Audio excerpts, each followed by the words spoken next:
நீங்க நெனச்சு பாத்தீங்களா? இவ்ளோ நம்ம வந்து ஃபியூச்சர்ல இப்படிலாம் ஒரு ஃபேமஸ் ஆவோம் அப்படின்ற அந்த ஒரு இல்ல, விஷயம்? இல்ல, இல்ல. நிஜமா. இப்ப கூட நான் நெனைக்கவே இல்ல. எப்பயுமே இருக்கிற மாதிரியே தான் இருக்குவேன் நானு.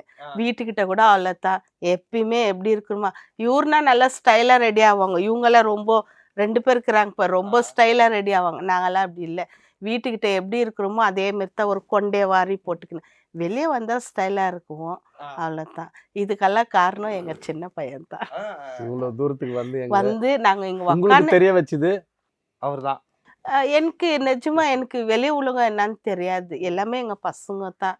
வேலை, வீடு, அ இவங்கள ஸ்கூல்ல கூட்டின்னு போய் விடுறது, பார்த்துக்கிறது இதுதான் எனக்கு.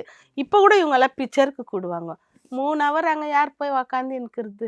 வீட்ல இருக்கிற வேலையே நம்மளுக்கு இருக்கும். படுத்துக்குவேன். இல்லைன்னா உக்காந்து இருக்குவேன். இல்லைன்னா வெளிய உக்காந்து பேசுங்க. அவ்வளோலாம் இன்ட்ரெஸ்ட் இல்ல. கோயிலுக்கு வேணும்னா சொல்றீங்களா? எங்க கூப்பிட்டாலும் சரி, கிளம்பி நாங்க பாட்டுன்னு போயிடுவோம்.